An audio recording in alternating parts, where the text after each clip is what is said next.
गृह मंत्री डॉक्टर नरोत्तम मिश्रा का बयान कृषि बिल संशोधन पर राज्यसभा में कांग्रेस सांसदों के हंगामे पर बोले डॉक्टर नरोत्तम मिश्रा, कांग्रेस का दोहरा चरित्र है ये, ऐसे ही जीएसटी में भी था। पीएम मोदी ने स्पष्ट कहा है कि किसानों की आय दोगुनी करनी है। देश की सबसे बड़ी आबादी किसान की है। पीएम नरेंद्र मोदी ने जो कदम उठाया है वो राष्ट्रहित में है। इंदौर में बुजुर्ग मरीज को चूहे द्वारा कुतरने पर गृह मंत्री ने जताया दुख, कहा यह घटना दुखद है, भविष्य में ऐसी पुनरावृत्ति न हो कोशिश होगी। सचिन और प्रियंका के ग्वालियर चंबल में प्रचार में उतरने पर कहा, कांग्रेस किसी को भी बुला सकती है। जनता समझ चुकी है कि कांग्रेस के पास ना नेता है ना नीयत। एसडीएम और तहसीलदार की हड़ताल पर गृह मंत्री का बयान, छिंदवाड़ा में एसडीएम के साथ जो हुआ दुर्भाग्यपूर्ण था। कांग्रेस को इस तरह के दुराग्रह से बचाना चाहिए। ये किसी को भी बुला सकते हैं और किसी को भी बुलाते रहे।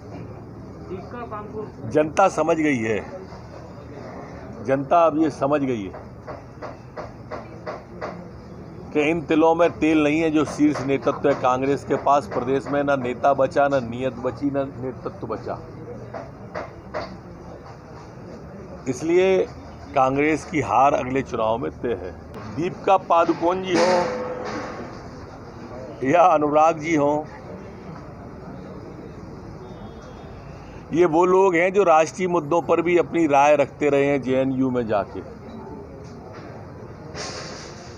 अब समाज के सामने इनका दूसरा रूप भी आ रहा है, तो समाज को देख लेना चाहिए कि जो देश के अन्य मुद्दों पर राय रखते हैं उनका दूसरा चरित्र भी कैसा है। धीरे धीरे आने दीजिए सामने। कांग्रेस का दोहरा चरित्र है।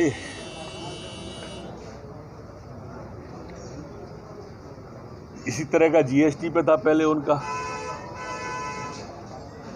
खुद लाए थे फिर बदल गए। एफआईटी पे भी इसी तरह का हुआ और ये किसानों का है। ये कपिल सिब्बल जी का जब उनकी सरकार थी तब भाषण है। ये दोहरा चरित्र है कांग्रेस का। आप सबके माध्यम से आ रहा होगा। माननीय प्रधानमंत्री जी ने स्पष्ट रूप से कहा है, स्पष्ट रूप से, कि किसान की आय को दुगना करना है और किसान की आय को अगर दुगना करना है तो उसको खुला बाजार देना पड़ेगा। 4-4 दिन 5-5 दिन अगर मंडी में किसान बैठेगा और बिचौलिए अपनी कीमत पे अगर उसकी फसल को लेंगे और बिचवाएंगे तो ये तो दुखद है। देश की सबसे बड़ी आबादी किसान की है। अगर वही दुखी रहेगी तो ये भारतीय जनता पार्टी की सरकार में तो संभव नहीं है। और इसलिए प्रधानमंत्री ने ये जो कदम उठाया है ये राष्ट्र हित का कदम है। बहुजन हिताय बहुजन सुखाय है। सबसे बड़ा वर्ग है किसान का वर्ग, और इसलिए इस विधेयक का मैं स्वागत करता हूँ।